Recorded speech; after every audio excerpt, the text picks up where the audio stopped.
Movement کے نئے سیاسی رومانس کے بارے میں متحدہ قومی موومنٹ نے ایک بار پھر حکومت میں شمولیت کا فیصلہ کیا ہے، تاہم اس نے یہ نہیں بتایا کہ اس نے حکومت سے جو مطالبات کیے تھے وہ کہاں تک پورے ہوئے ہیں۔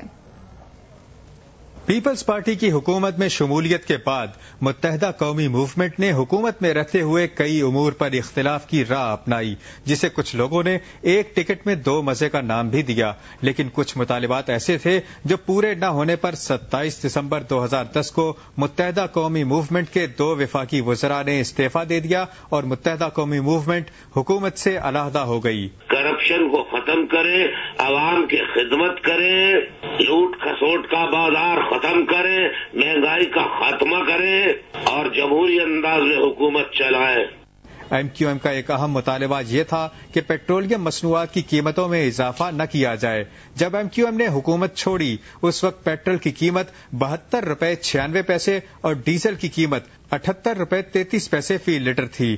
آج پیٹرول کی قیمت 88 روپے 41 پیسے اور ڈیزل کی قیمت بڑھتے بڑھتے 97 روپے 31 پیسے فی لیٹر ہو چکی ہے۔ ایم کیو ایم نے امن و امان کی بحالی پر بھی زور دیا تھا۔ کیا امن و امان کی صورتحال بہتر ہو گئی؟ خود ایم کیو ایم کا کہنا تو یہ ہے۔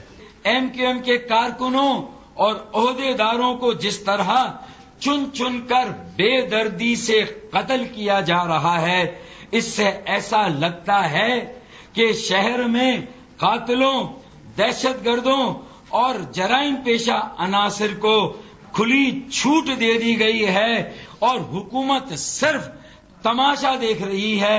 اس کے علاوہ ایم کیو ایم سندھ میں بلدیاتی انتخابات کا انعقاد بھی چاہتی تھی۔ یہ سب مطالبات پورے نہ کیے جانے کے باعث ایم کیو ایم نے بار بار یہ اعلان کیا تھا کہ وہ وفاقی حکومت میں شامل نہیں ہوگی، لیکن تمام تر مسائل برقرار رہنے کے باوجود ایم کیو ایم نے ایک بار پھر حکومت میں شمولیت کا اعلان کیا ہے۔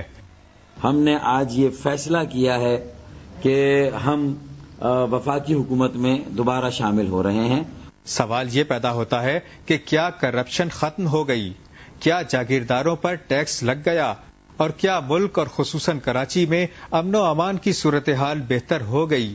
اگر یہ سب مطالبات پورے نہیں ہوئے تو متحدہ قومی موومنٹ کس لیے وفاقی حکومت میں دوبارہ شامل ہوئی ہے؟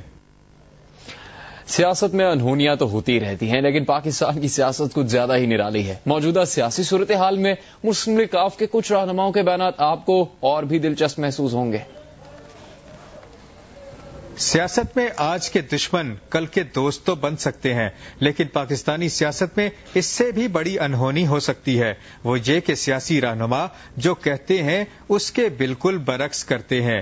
چودھری شجاعت حسین ہی کو لیجئے، کچھ عرصہ پہلے واضح اعلان کر چکے تھے کہ ان کے خاندان کا کوئی رکن حکومت میں شامل نہیں ہوگا۔ حکومت میں ہمارے خاندان کا کوئی فرد ہرگز شامل نہیں ہوگا۔ ہر روز کہا جا رہا ہے کہ چیف منسٹر بن رہے ہیں، کوئی کہتا ہے سینئر منسٹر بن رہے ہیں، تو اس حکومت میں ہمارا کوئی فرد خاندان کا فرد جو ہے شامل نہیں ہوگا۔ لیکن ان کے اعلان کے برعکس دنیا نے دیکھا کہ ان کے کزن پرویز الہی اور بھائی وجاہت حسین نے بنفس نفیس وفاقی کابینہ کا حلف اٹھایا۔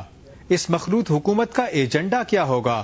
کچھ عرصہ پہلے مسلم لیگ ق ہی کے سیکریٹری جنرل نے یہ کہا تھا۔ مجھے پوچھا تھا کسی نے لڑکانہ میں کیا ایجنڈا ہے حکومت کا، میں کہا ان کا ایک ایجنڈا ہے، لٹو تے پھٹو۔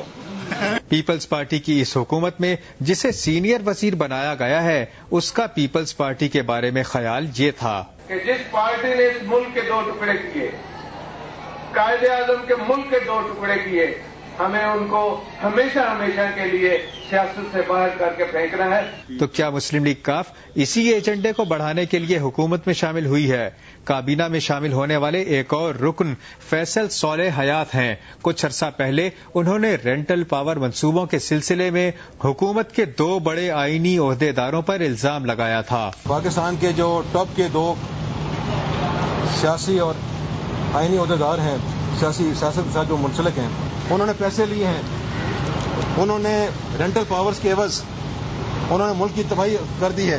ان دو بڑے آئینی عہدیداروں میں سے ایک نے ان سے حلف لیا اور دوسرے کی کابینہ میں وہ وزیر بن گئے۔ سوال یہ ہے کہ سیاست میں کوئی اخلاقیات بھی ہوتی ہے یا نہیں، اور کیا سیاست صرف کسی نہ کسی طریقے سے اقتدار